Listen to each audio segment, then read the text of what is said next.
সব পুরুষের একই মন, নারীর প্রতি আকর্ষণ। এটাই তো দুনিয়ার নিয়ম। পৃথিবীতে জীবনের অস্তিত্বকে টিকিয়ে রাখতে হলে এই আকর্ষণ থাকাটা একান্ত দরকার। বিবাহ নামক প্রতিষ্ঠানকে সচল রাখতে নারী পুরুষের পারস্পরিক যৌন আকর্ষণ জরুরি। মানব সভ্যতার সূত্রপাত হয়েছিল তো নারী পুরুষের যৌন মিলনের ফলে, তাই পারস্পরিক যৌন চাহিদাকে অস্বীকার করার কোনো উপায় নেই। আবার এটাকে অন্যায় বলাও যাবে না। সভ্যতার অগ্রগতির সাথে সাথে যৌনতার ধরন পরিবর্তন হয়েছে। ভারতীয় সভ্যতা সংস্কৃতিতে ধর্মীয় রীতিনীতি, আচার আচরণ ও আইন মিলেমিশে যৌনতার একটা মানদণ্ড নির্ধারণ করা হয়েছে। আমরা সব ধরনের সম্পর্কের সাথে যৌনক্রিয়া করতে পারি না। নিষিদ্ধ সম্পর্কের মধ্যে যৌনক্রিয়া করতে আমাদের দেশের আইন অনুমতি দেয় না। আবার অবৈধ সম্পর্ককেও আইনত মান্যতা দেওয়া হয়নি। সুস্থ সমাজ গড়তে অবাধ যৌন স্বাধীনতাকে নিয়ন্ত্রণ করার জন্য আমাদের দেশে বহু আইন তৈরি হয়েছে। বিবাহকে যৌনতার বৈধ ছাড়পত্র বলা হয়ে থাকে। বৈবাহিক সম্পর্কের বাইরে দুইভাবে যৌন সম্পর্ক স্থাপন করা যায়।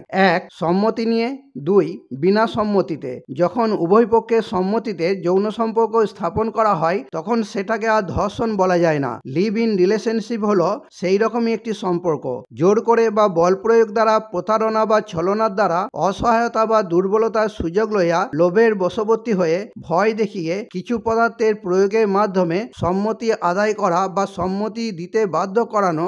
মদ্যপ বা নেশাগ্রস্ত অবস্থায় বিনা সম্মতিতে ইচ্ছার বিরুদ্ধে কারো সাথে যৌন সঙ্গমে কেউ লিপ্ত হলে তাকে ধর্ষক বলে গণ্য করা হবে। কি ধরনের যৌন অপরাধকে ধর্ষণ বলে গণ্য করা হবে তা ভারতীয় ন্যায় সংহিতা 2023-এ সুস্পষ্টভাবে উল্লেখ করা আছে। আবার অনেক ক্ষেত্রে দেখা যায় ধর্ষক কেবল ধর্ষণ করেই থেমে থাকে না, ধর্ষণ করার পর খুন করে দেয়। গণধর্ষণের ক্ষেত্রেও একই দৃশ্য দেখা যায়। এই ধরনের অপরাধকে জঘন্যতম, মারাত্মক, নৃশংস ও লজ্জাজনক বললেও কম বলা হবে। মাঝে মাঝে এই ধরনের অপরাধ জনমানসের তীব্র প্রতিক্রিয়ার সৃষ্টি করে থাকে। অধিকাংশ জনসাধারণ প্রতিবাদে সরব ও মুখর হয়ে ওঠে। অপরাধীর দৃষ্টান্তমূলক শাস্তি চেয়ে কাতারে কাতারে সাধারণ মানুষ রাস্তায় নামে। সব স্তরের মানুষ এই প্রতিবাদে সামিল হয়। তখন এটি গণ আন্দোলনের চেহারা নেয়। একমাত্র গণ আন্দোলনই যে কোনো দেশের দুর্নীতি ও অপরাধযুক্ত সিস্টেম বা ব্যবস্থাপনাকে পরিবর্তন ও সংশোধন করতে পারে। তবে সেক্ষেত্রে গণ আন্দোলনের অভিমুখ বা দিশা সঠিক হতে হবে। সুবিধাবাদীরা যাতে গণ আন্দোলনকে তাদের হাতিয়ার হিসেবে ব্যবহার করতে না পারে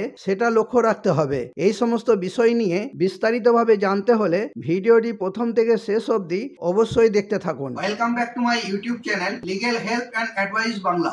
আজকের এই ভিডিওতে জানাবো ধর্ষণ বলতে কি বোঝায়, ধর্ষণের সাজা কি, ধর্ষণ করে খুন করলে কি সাজা হতে পারে, গণ আন্দোলন কি কি কারণে ব্যর্থ হয়। Channel membership.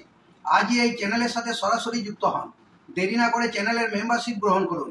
আপনার নিজের ও আপনার পরিবারের যে কোনো সমস্যার আইনি সমাধান জানাতে এই চ্যানেল সবসময়ের জন্য গুরুত্বপূর্ণ ভূমিকা পালন করবে। আমরা মেম্বারদের সমস্যার সমাধানের জন্য আলাদা ভিডিও বানিয়ে থাকি, যেগুলি কেবলমাত্র মেম্বারশিপ গ্রহণ করলেই দেখতে পাবেন। মেম্বারশিপ নিতে ভিডিওর নিচে থাকা জয়েন বাটনটি ক্লিক করুন। আজই চ্যানেলটিকে আপনার পরিবারের সদস্য বানিয়ে ফেলুন। আইনি সমস্যা সংক্রান্ত আমার আরো অনেক ভিডিওর লিঙ্ক ডেসক্রিপশনে দেওয়া আছে। আপনার সমস্যা সম্পর্কিত কোনো ভিডিও থাকলে দেখে নিতে পারেন। ভিডিওটি ভালো লেগে থাকলে এটি লাইক দেবেন ও শেয়ার করবেন। চ্যানেলে নতুন হলে চ্যানেলটি অবশ্যই সাবস্ক্রাইব করে নেবেন। সবার আগে প্রয়োজনীয় আইনি তথ্য ও পরামর্শ পেতে পাশে থাকা বেল আইকনটি ক্লিক করে অল বাটনটি প্রেস করে দেবেন, কারণ এই চ্যানেল আপনাদের সমস্যা সমাধানে সহায়ক হিসাবে কাজ করে থাকে।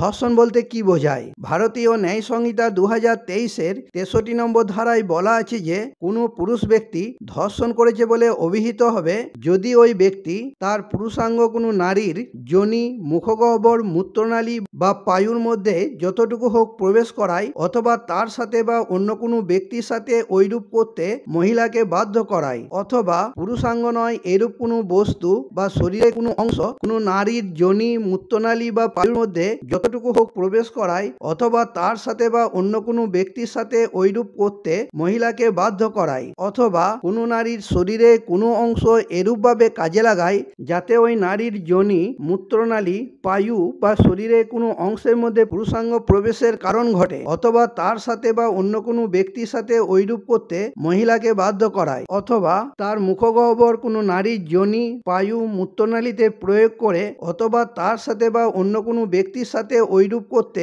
মহিলাকে বাধ্য করায়, আর এগুলি ঘটে মহিলার ইচ্ছা বিরুদ্ধে, মহিলার সম্মতি ব্যতি রেখে, মহিলার সম্মতি সহ।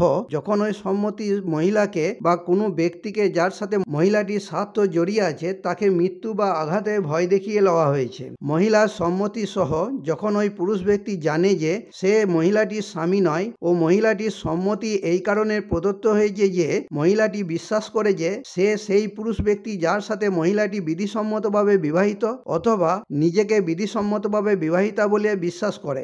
মহিলার সম্মতি সহ যখন ওই সম্মতি প্রদানের সময়ে মানসিক অসুস্থতা বা মত্ততার কারণে অথবা ওই ব্যক্তি দ্বারা বা অন্য কারো মাধ্যমে যে কোনো চেতনাহারক বা অস্বাস্থ্যকর পদার্থের প্রয়োগের কারণে মহিলা সম্মতি প্রদান করে, যার প্রকৃতি ও পরিণাম বুঝতে মহিলা অসমর্থ হয়। মহিলার সম্মতি সহ বা ব্যতি রেখে যখন মহিলা 18 বছরের কম বয়স্কা হয়, যখন মহিলা সম্মতি জানাতে অক্ষম হয়। ব্যাখ্যা 1, এই ধারার প্রয়োজনার্থে যোনি বলতে ল্যাবিয়া মেজরাকেও অন্তর্ভুক্ত করতে হবে। ব্যাখ্যা 2, সম্মতি বলতে সুস্পষ্ট স্বেচ্ছাকৃত চুক্তি বোঝায়। যখন কোনো স্ত্রীলোক শব্দ, অঙ্গভঙ্গি বা কোনো প্রকার মৌখিক বা অমৌখিক সম্মতি দ্বারা ওই বিশেষভাবে নির্দিষ্ট যৌন কার্যে অংশগ্রহণ করবার জন্য ইচ্ছা প্রকাশ করে। শর্ত থাকে যে কোনো নারী যে প্রবেশ কার্যে শারীরিকভাবে বাধা দেয় না সে শুধুমাত্র ওই কারণে যৌন কাজকর্মে সম্মতি দিয়েছে বলে গণ্য হবে না। ব্যতিক্রম 1, চিকিৎসা সংক্রান্ত প্রক্রিয়া বা হস্তক্ষেপ ধর্ষণ বলে গণ্য হবে না। ব্যতিক্রম 2, পুরুষ দ্বারা তার নিজের স্ত্রীর সাথে যৌন সঙ্গম বা যৌন কার্য করলে সেটি ধর্ষণ বলে গণ্য করা হবে না, তবে সেক্ষেত্রে স্ত্রীর বয়স 18 বছরের কম হলে চলবে না। ধর্ষণের সাজা কি? ভারতীয় ন্যায় সংহিতা 2023-এর 64 নম্বর ধারার 1 নম্বর উপধারায় বলা আছে যে এই ধারার 2 নম্বর উপধারায় ব্যবস্থিত ক্ষেত্রসমূহ ব্যতি রেখে যে কেউ ধর্ষণ করে সেই ব্যক্তি সশ্রম কারাদণ্ডে, যার মেয়াদ 10 বছরের কম হবে না কিন্তু যাবজ্জীবন পর্যন্ত হতে পারে, এবং তদুপরি অর্থদণ্ডেও দণ্ডিত হবে। ধর্ষণ করে খুন করলে কি সাজা হতে পারে? ভারতীয় ন্যায় সংহিতা 2023-এর 66 নম্বর ধারায় বলা আছে যে কেউ 64 নম্বর ধারার 1 বা 2 উপধারা অনুযায়ী দণ্ডনীয় কোনো অপরাধ সংঘটিত করে এবং ওইরূপ সংঘটনকালে এরূপ হানি ঘটায় যাতে নারীর মৃত্যু ঘটে অথবা নারীর স্থায়ী বোধশক্তিহীন অবস্থা ঘটে, সে সশ্রম কারাদণ্ডে, যার মেয়াদ 20 বছরের কম হবে না কিন্তু যাবজ্জীবন কারাদণ্ড পর্যন্ত হতে পারে, যা ওই ব্যক্তির বাকি স্বাভাবিক জীবনের জন্য কারাদণ্ড বোঝাবে, অথবা মৃত্যুদণ্ডে দণ্ডিত হবে। গণ আন্দোলন কি কি কারণে ব্যর্থ হয়? গণ আন্দোলনের লক্ষ্য, উদ্দেশ্য, কর্মসূচি সঠিক হতে হবে। যে কোনো গণ আন্দোলন ইস্যুভিত্তিক হয়ে থাকে। যে কোনো ঘটনাকে কেন্দ্র করে অধিকাংশ মানুষের মধ্যে একটা জনমত সৃষ্টি হয়, সেই জনমত গণ আন্দোলনের রূপ নেয়। বেশিরভাগ গণ আন্দোলনের ক্ষেত্রে দেখা যায় যে উদ্দেশ্যে জনমত তৈরি হয়েছিল সময়ের সাথে সাথে সেই উদ্দেশ্য ফিকে হয়ে যায়, আন্দোলন লক্ষ্যভ্রষ্ট হয়ে যায়, দিশাহীন আন্দোলন চলতে চলতে থেমে যায়। আবার কিছু আন্দোলন